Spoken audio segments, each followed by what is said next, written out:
dream. My poor little children will one day live in a nation where they will not be judged by the color of their skin, but by the... Do we participate in a politics of cynicism, or do we participate in a politics of hope? You can't be a world changer without being a changed man. Only changed people can change their world. It has the power to inspire. It has the power to unite people in a way that little else does. Good day, viewers. Welcome to another exciting package of the Leadership Breakfast, a show that builds leadership capacity for young people across board, from governance to sports. And today I have a man whose resume is enormously packed. But I'd like to mention just two major ones. Firstly, he's a seasoned sports administrator. He was one time the head of the defunct National Sports Commission and has represented Nigeria at various enormous capacities, from the All-Africa Games to even the Olympics. Currently, he's the director/secretary of the board of four major security organizations in Nigeria, namely the Nigerian Security and Civil Defense Corps, the Nigerian Immigration Service, the Nigerian Correctional Service, and of course the Nigeria Fire Service. He's also a national OD in this country. Please welcome with me Mallam Alhassan Yakmut. Welcome to the show. Thank you so much. It's a pleasure being with you. If I started talking about your resume, I know that would take half of the show. But I'll allow you to speak to some of these issues. But I'll come back to security. But I want you to share your experiences as a sports administrator. Up until now, you still have a lot of here and there, back and forth in the sports sector. For instance, we hear that some of our wrestlers, some of our boxers are not going to the Olympics and all that because there was no money to take them for qualifiers. We hear Paralympians come out the other days to say there's nothing happening as far as training for them is concerned, and they win medals for Nigeria even when the main Olympians don't. You hear stories like chess champions are abandoned. For someone who has been in that industry and led exemplarily, because you became enormously popular across this country as the DG NSC, what do you think are some of the things that can help us nip in the bud some of these certain things? Because you go to other countries across the world and it's people like you, citizens and administrators, that administer the sports sector and things work. So why is it that when we come back home, things seem to be a little bit, can you share some of your experiences and how we can cross these borders? Well, thank you so much. You have asked a question that would require a textbook in sports management. But I will try to modestly and at my best also possibly answer your question responding to the way we do things. But there's one thing that should be noted, that success in sports is not accidental. Yeah. It's not incidental, right. It's not coincidental. Success in sports is a product of tenacious strategic planning and consistent programming. So for you to remain on top in sports, you must be consistent with your plan and funding. Now, sports is not predominantly a difficult area or sector to manage because it falls under the entertainment industry. Right. And the entertainment industry is a huge success. Very big. And it's strictly business. But where there is good collaboration between the private sector and the public sector, sports will flourish tremendously. When athletes begin to look for money to go for competition, then the first fundamental thing to be taken care of in sports in terms of success has not been put in proper perspective. I would say that on all the occasions that Nigeria did well, it was because they planned well and they funded well. And planned well, yes, funded well. And you see, funding well also would require proper management of the funds. It must be channeled and deployed accordingly and appropriately. For sports, that has a rigid calendar and is global. If you don't meet the standards, you cannot be at par with other competitors. Nobody will wait for you, apart from the COVID contraction. We wouldn't have had problem with the Olympics coming up every 4 years. Then the African Games also every 4 years. Commonwealth, 4 years. National Sports Festival every 2 years. It was the National Youth Games when we do the architecture was supposed to be on annual basis, because you can't be 17 twice in order to be in the senior category at 18. Be that as it may, we cannot be ruminating on potentials. We are aware of the potentials. When are we going to harness it? We still have the best population structure in the whole world for sports, where you have 62% of young people constituting the population of the country. Right. That's why there's success in China, because they've turned around that population to positive use. In China, they don't complain, they don't see the youth as a problem. They see the youth in China as resources to be developed, not a problem to be solved. So let's create platforms that will ginger the youth to invest their talents and exuberance into sports. A shining example of the demise of sports in schools is making harvest at the elite level difficult.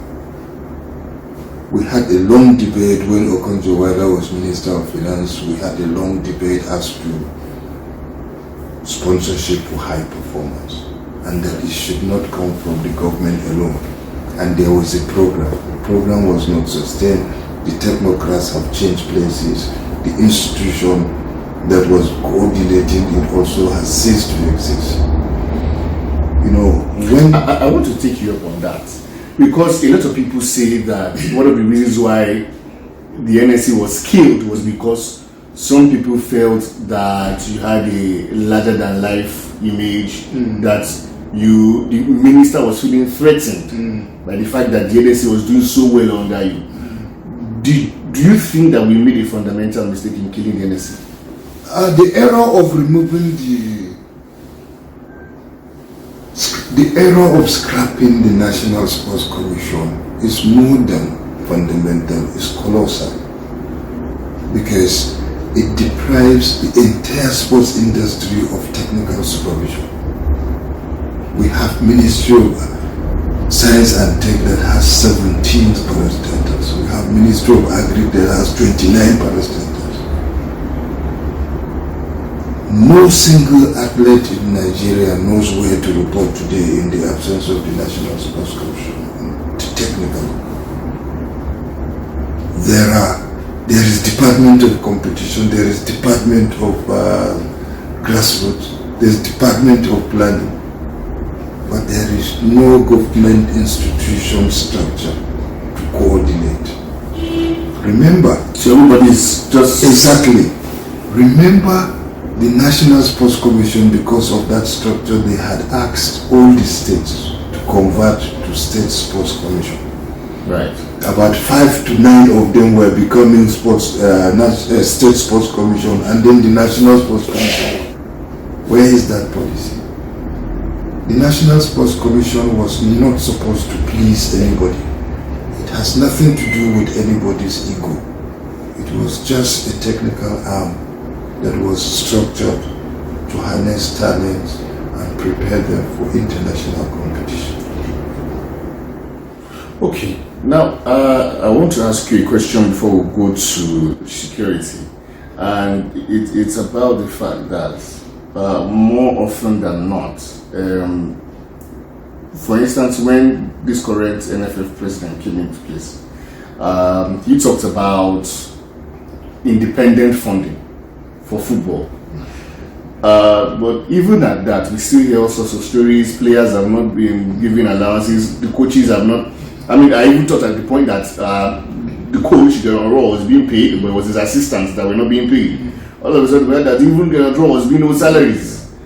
So you were talking about funding. That's why I'm bringing this up. Yes. That now that Amaju Bini brought a template for independent funding of sports, government still gives them money. Yes. But what he was saying was that so that before government brings money, they can continue to run their programs. So why are we still having lacunas? I'm not very current with development in football administration in the past half or decade or 7 years. But the truth is that I don't think anything has changed. Wow. Football is still being run cap in hand. Meanwhile, in other countries, they have a turnover of profit. So the template we have cannot be different from established templates in developed world. So I'm expecting that if we want to get it right, we must do it right. Wow. And doing right means you should observe standards. There are agreements that you cannot compromise. A situation where rights are being given to other consultants or companies in existing rights, it doesn't give you credibility. So to attract sponsorship is more than having good players. You need to make sure that your sponsorship agreements are well structured to ensure that disputes would not lead to discrediting a company or affecting the reputation of the organization that is involved. So as someone who has an MBA and specializing in sponsorship management, it's surprising that agencies don't consult widely. Nobody even comes to ask you, how did you do it before?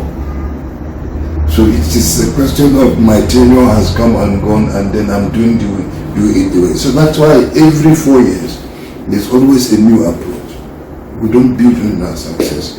What football does South Africa do to produce a president of CAF? Of CAF. South Africa should produce cricket president. Or rugby. Not football. Not football. This is where real football Absolutely. is. Absolutely. There is no single year. There is no superstar. No Nigerian in the league. Tell me how many South Africans are in Premier League. Even the ones we knew have gone. So even when I was managing the league, every year we had 6 to 16 players going to European league. In South Africa, they will do 4 years before one of their league players. But their sponsorship right is better than ours. So the sports sector, for it to enjoy marketing, right, you must have an image and a credibility that is visible, not obscured. It must be a credible and visible type of reputation that you have before you can woo sponsors. We have the corporate aspect. You think the oil and gas company doesn't know the value of sports? No, it's the way we run it that's not attracting them. Credibility. Yes, and reputation. And reputation. Good. Okay, so you told me about a charter that you helped to write. Yes. As a Nigerian, tell us about that charter. And I know that charter has worked in other countries. How well has it fared in your own country? As a pre-activity for the Scotland Commonwealth Games in 2013, there was a conference for the Commonwealth countries, and the theme for that conference was youth leadership. Youth leadership? Yes, in sports. Okay. So, when we finished the conference, part of the concluding part of the exercise was, how come we don't have a youth charter for sports? 7 items were carved out, and one was particularly couched as it must provide an early platform for leadership responsibility for the youngsters. Wow. And wow. The fact that I was part of the committee that developed the charter, it gave me another advantage to serve as a member of the Commonwealth Advisory Body on Sports, CABOS, for 2 years. And that gave me opportunity to share experiences and perspectives with members coming from the 72 countries For the Commonwealth. And you see, the mere fact that you say a young boy of a football team of 11 years, 4 players, is a captain, that's any responsibility. How do you sustain that responsibility outside the pitch? He knows that when the ball crosses the line, especially sideline, it's out. And when the referee, that is the introduction to law and order, and which society needs badly to survive. So the Commonwealth saw it as a very strong special purpose vehicle to drive leadership at early age, and that was why they developed the Commonwealth Youth Sports Charter, with about 3 items emphasizing on early access to leadership responsibility. Right. Early access to leadership responsibility. Okay, I'll come back to sports briefly, but let's go to the job you're currently doing. And it has a lot to do with security in Nigeria. You're aware that we have 1 or 2 security challenges. As the secretary of the board, what advice are you giving in terms of helping us overcome these challenges as a country? The board has primary responsibility for appointment, promotion, and discipline. That appointment is also including recruitment. Okay. So we do not directly get involved with operations, but we are directly involved in who is qualified to join the service and who is qualified to be elevated in the career. Now, that brings me then to the question. Do you think that we have enough security personnel? No. The ratio of the population of this country as compared to the security personnel is grossly inadequate. And what would have augmented that ratio is technology. Right. Because with technology, one officer can manage so many variables. It's absolutely challenging. So we are working with the Ministry of Interior, because the chairman of the board is the Minister of Interior, to revolutionize the system of internal security management and introduce equipment, capacity building. You can see that just last week, 12.2 billion was approved for fire service to acquire sophisticated and easy access to fire incidences and disaster management. And the Nigeria Correctional Service, under the administration of the current president and minister, has been re-engineered. And that's why they changed it from prison service to correctional service, so that as you come out of the correctional custodial center, you are a reformed person to be recycled for development. Okay, so yeah, I get the fact that you want to deploy technology as well, which is a good one. But are you also looking to the side of recruitment? Because recruitment will do 2 things. Yes. It will reduce unemployment. Yes. Thereby reducing insecurity. Yes. So are you looking at the part of it? Yes, the recruitment aspect, as in the past almost 3 years that we have been here, we have recruited over 30,000 youth. Injected into the system. And there is a minimum age. You cannot be above 30 for graduates, and there's a minimum height.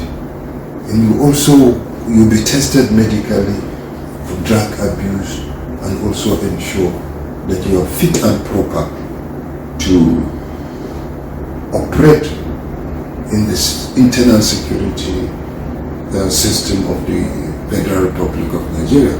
And for instance, right now on the table, there's a recruitment process going on for 5,000 officers and in different cadres in Nigeria Security and Civil Defense Corps, and another 4,640 in the Immigration Service. And most likely, we just concluded about 7,704 in Correctional Service.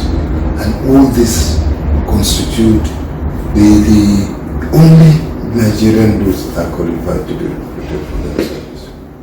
That's good news because, for instance, the Nigerian police has been trying to recruit since forever. I hope that, for instance, the Nigerian Civil Defense Corps would also be able to mitigate. The template of our own recruitment system is being adopted now in the Nigerian police because we take time to make sure that it's calibrated in accordance with the COVID protocol, and it's also done in a transparent manner. Not too long ago, we subjected 191,000 young people across 126 centers of JAM to computer-based aptitude tests in order to be sure that they are articulate before they are recruited. I mean, that's cheering news because we hear all sorts of stories that, for instance, we hear that one of the schools where kidnappings happened in Niger State, the distance between that school and the police station was enormous. So I hope that the Civil Defense Corps, like I said, can mitigate the gap. Because it appears that even the Nigerian army is at some point overwhelmed because they are that is the new direction of the civil defense now, to give it technological support so that they can notice and predict even actions. Not always responding. No. We want to go far beyond rapid response. We want to go into preventive security. So that's where you're deploying technology. Yes, technology. Wow. Okay. Will be picked up from a very good distance before harm is done. It's done. Fantastic. That's really cheering news. As we round up, let me come back to sports. A couple of people would then want to ask and say, you did a fantastic job in the NSC. One, are you going to advise that we bring it back? Two, if you were to sit across the sports minister right now, what words would you have for him? Interestingly, I was even supposed to meet him today. We are very close with the Honorable Minister, but we don't put it, it's behind the camera. And we share a lot of technical opinions with him. He has taken all my advice, and advice has incubation period. Absolutely. Yes, you have to hatch it, you have to wait for it to be hatched, and then you develop it, you nurture, and you provide the right environment. That's why the minister started with the facilities. Right. And we hope that we can move into programming now, because the athlete is discovered from programs. The Arab countries have the best facilities, but they hardly win international competitions. Just because programs are programming. Do we have a national sports policy, a sports plan? Yes. Because it seems as if once one minister goes and another one comes in, everything goes back. There's actually a national sports policy. But it's not being followed. Yes, it's not religiously followed. And then the technocrats. Is it a good plan? No, it's a good plan, but the technocrats are being cautious, trying to sell the policy, because most times they think that if they project the policy, they are projecting the previous administration. But the policy has lifespan. It's supposed to be reviewed after every 4 years. As I'm talking to you now, the new policy has not been cleaned up finally. And when is it going to start being operated, and who will operate it? The turnover of retiring technocrats is alarming. Good hands are leaving. Yeah, well, so I agree, good hands are leaving, and this is part of the reasons why we set up this program, to share experiences. Yes. In developed societies, there's a template for professors who have gone, maybe in sciences or in space or in security. When there's a crisis, you bring them back. The president or the vice president or the minister brings them back to the round table and says, this is a national crisis. So how do we handle this? We really have a challenge with our leadership planning programming system, because the succession plan is too short. It is only at the point of departure that you begin to look for a successor. No. At the moment you are appointed, the successor should be groomed. You don't stumble into leadership. You must be groomed. I remember we used to instruct young students at the JC's club on leadership. Right. So, initiative of your type is the best platform for contemporary leadership development, because I tell you, the responsibility for leadership cannot be historical, cannot be cultural. It must be contemporary. Because society evolves. So the solution for a contemporary society cannot emanate from how it was done before. And we have to look forward. You still didn't answer my question. Yes. Should we bring back the NSC? The National Sports Commission is a missing technical link. The return of the National Sports Commission will return the glory of technical participation and professionalism. Thank you very much, Mallam Alhassan Yakmut. It's been a wonderful time. We've learned enormous things in the short time that we've spoken to you. I hope we can continue this conversation at some point, because I know that there's still a lot of information that we can still get from you. For instance, I'd love to know what you would tell a young person who wants to go into sports administration right now, going by the environment. But we'll pick that up some other time. Thank you very much for coming on the show. And we wish you all the best. Yeah, thank you so much, and I thank you for having me. I have lost touch a bit, but you brought me back to life. Have a dream. My four little children will one day live in a nation where they will not be judged by the color of their skin, but by the... Do we participate in a politics of cynicism, or do we participate in a politics of hope? You can't be a world changer without being a changed man. Only changed people can change their world. It has the power to inspire. It has the power to unite people in a way that little else does.